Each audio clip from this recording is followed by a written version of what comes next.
Welcome back to Bottomline Africa. And as we began the show, I had told you about COVID-19 vaccine within the African continent. African leaders are decrying, they're raising concern about a shortage of COVID-19 vaccines within the African continent, while the first world countries, I'm talking about Western countries, are doing the third dose distribution, what they call as the booster dose. At the same time, South African President Cyril Ramaphosa is asking the WHO to allow African countries to start producing COVID-19 vaccines.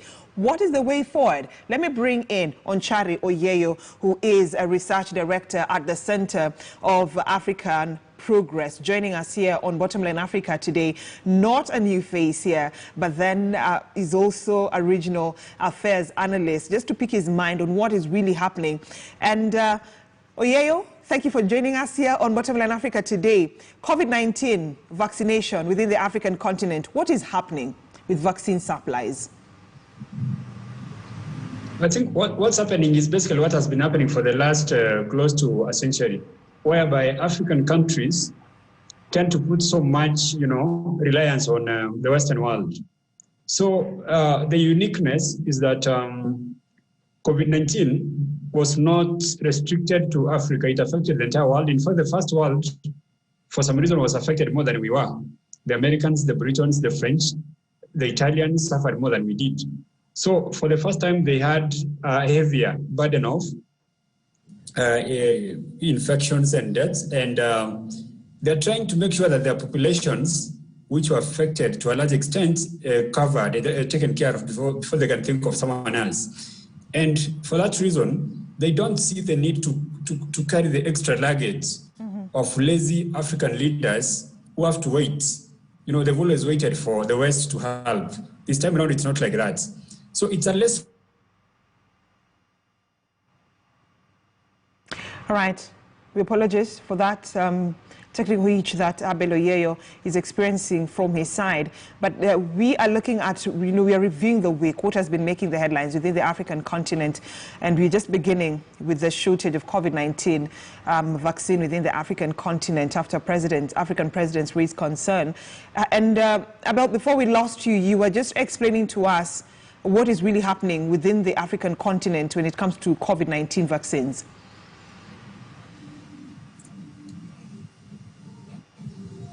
Abel, if you can hear me. Yes. So I was talking about how African leaders have always put a lot of hopes in the Western world for help when we have problems. And I'm talking about the uniqueness of COVID-19 in that it affected the entire world. So the Western world has to take care of its population before they can show some kind of care for Africa. So it's a lesson. It is a learning moment for African leaders. It's not every moment that the West is going to help you. You have to put your houses in order. You have to be proactive. You have to stop stealing your government's money and invest in research so that you don't have to cry to be assisted with vaccines. But then allow me to cut you short. But then when I listened to the African president's address, UNGA, the United Nations General Assembly, let me just quote what Cyril Ramaphosa said.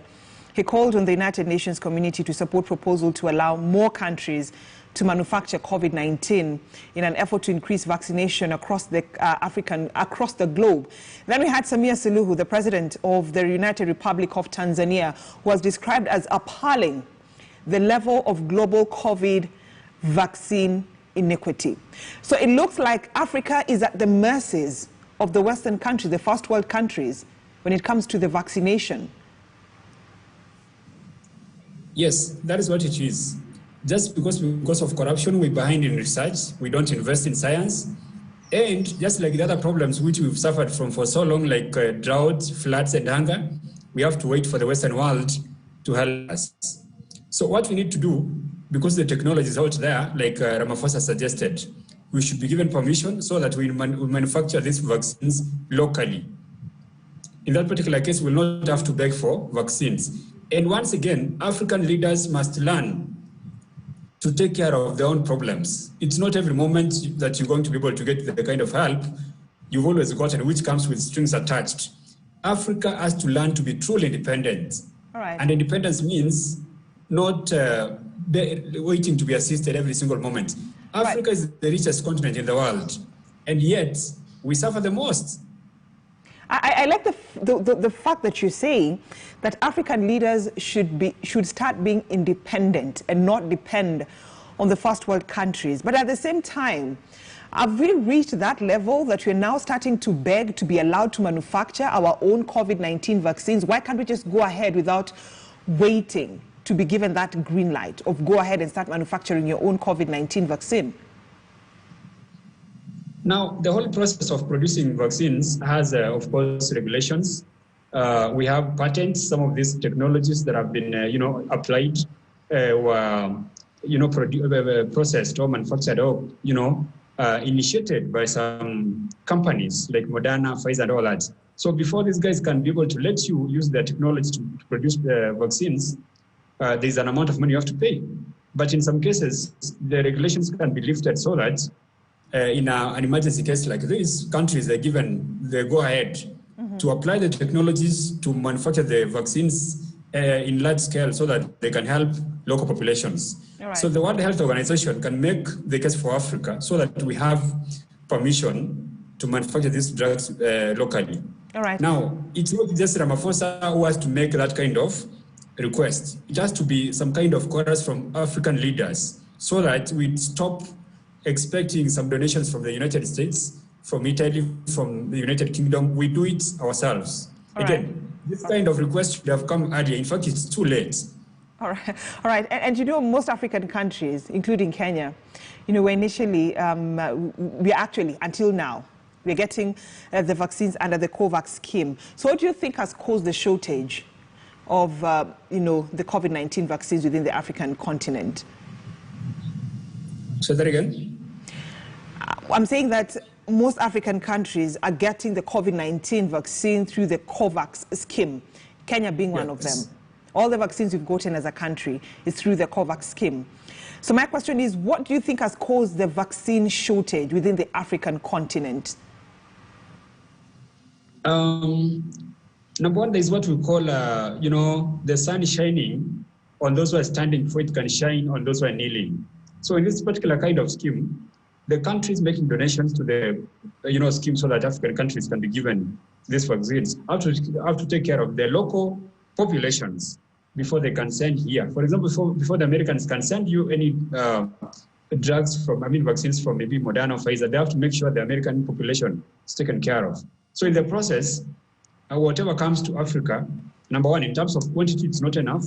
And in some cases, quality is questionable. You remember the first, batches of AstraZeneca had some controversy.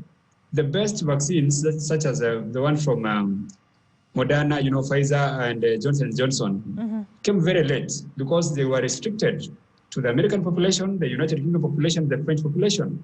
So that is why now we have to actually suffer shortage because we have to wait for those guys to take care of the people before they can make those donations. So once again, African leaders have to be out there making a lot of noise. We get the regulation, the regulations lifted. We'll be given permission to invest and manufacture these vaccines locally. But next time, Africans have to invest in science so that we do get the technologies ourselves instead of waiting to be given permission to apply other people's technology to manufacture vaccines. All right. So does it, from what you're saying, does it mean that the African political leadership is lacking when it comes to accessing COVID-19 vaccines? Political leadership has been a problem, not just for the case of COVID-19. Africa has suffered since most of our countries got independence because the kind of leadership we've gotten is mediocre. And in fact, for some reason, leadership has been declining, statesmanship, patriotism has been declining since the 1960s. When you look at the quality of leaders we had, people like Mandela, people like Nkrumah, people like Nyerere, they're no longer available. What we have are petty dictators and thieves who get elected simply to enrich their cronies and family members and impoverish populations. So we need to have this leadership changing. It has to be transformative. It has to be people-centric so that we take care of our populations. Otherwise, we'll keep on begging and begging and begging. I like the way you're saying that. So we should stop, begging and begging because that is what is coming out. And yes, we're talking about COVID diplomacy, the vaccine diplomacy, but away from that for now, let's talk about politics within Uganda. And that is one of our stories here, on Bottomline Africa today about Bobi Wine, the opposition leader, just raising concern of harassment by police of opposition leaders. Oh, I missed that. I'm talking about one of the stories away from the, COVID-19 vaccine diplomacy that has taken a better part of the conversation when we began. I'd like us to shift our focus to another story here on Bottomline Africa. That is Bobi Wine on opposition, saying that the Ugandan police officers are harassing, opposition leader. And, he addressed the media following the arrest of 2 of his allies. And it totally raises concern about democracy in Uganda. When will this end? When will opposition leaders within Uganda feel safe, feel free to walk without being harassed by police officers? Well, the story about Uganda is not new, and we all know. What we have to do in our discussions is to be honest. Museveni is a dictator. In fact, he's one of the longest-serving African dictators. And he has made serious mistakes. The constitution was amended so that now, the term limits were removed. He wants to be in office, I think, until kingdom come. Most likely, in his mind, he thinks once he quits office, someone from the family should obviously take over from him. So that is why people like Bobi Wine, the likes of Kiza, will be harassed until African leaders, like the African Union, can come out and kind of censure, to make sure the guy is called to order. But you see, again, we have a shortage of people who can stand up to Museveni and tell him what you're doing is not okay. So the harassment of opposition leaders is not new. It has always happened. Most of these guys get beaten on the streets by very junior police officers. No question is raised. Some guys get killed. We've had so many assassinations in Uganda. Mm-hmm. And right. all those issues go unaddressed. So what we need to do is to see something like the African Union, for instance, standing up to Museveni and telling him, you need to be able to allow democracy to prevail. Now, the question is, does the African Union have the teeth to bite? The answer is no.